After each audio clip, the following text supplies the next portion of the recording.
ভোটের আগের রাতে যারা টাকা খাবেন তাদের কাছে অনুরোধ, বাথরুমে গিয়ে 10 গ্রাম পায়খানা খাইয়েন, আর বাজারে গিয়ে হালাল সাবান দিয়ে কুলি করেন। এরপরও যদি দেখেন একটু লজ্জা হয়। আমার লুঙ্গিতে গোবর লাগছে, গোবর চিনেননি? গোবর ঢাকার থেকে বিমানে আসে। হ্যাঁ, গোবর পাক না না পাক বলেন? আচ্ছা, লুঙ্গিতে গোবর লাগার পরে এখন এটা পাক করতে হলে কি লাগবে বলেন? পানি।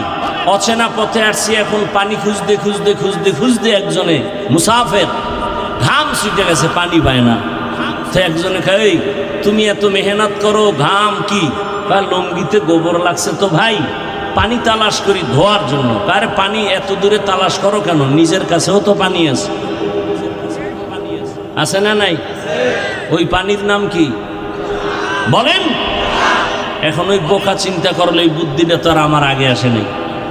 ধন্যবাদ তোমাকে। সে প্রস্রাবের পানি দিয়া গোবরকে ধুইয়া ফেললো।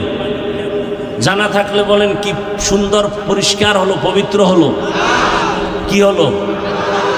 নাপাক আরো ছড়াইয়া গেল বলেন? তাহলে গোবরের নাপাক প্রস্রাব দিয়া ধুইলে নাপাক যায় না আরো ছড়ায়? ঠিক তেমনি ভাবে একটা লোক সুদ খায়, ঘুষ খায়, মদ পান করে, নারী ধর্ষণ করে, চুরি করে, ডাকাতি করে, চান্দাবাজি ধান্দাবাজি করে, এমন একটা লোকের দেমাগ নাপাক, অন্তর নাপাক, চোখ নাপাক, ওর কলিজা নাপাক, ওর চরিত্র নাপাক।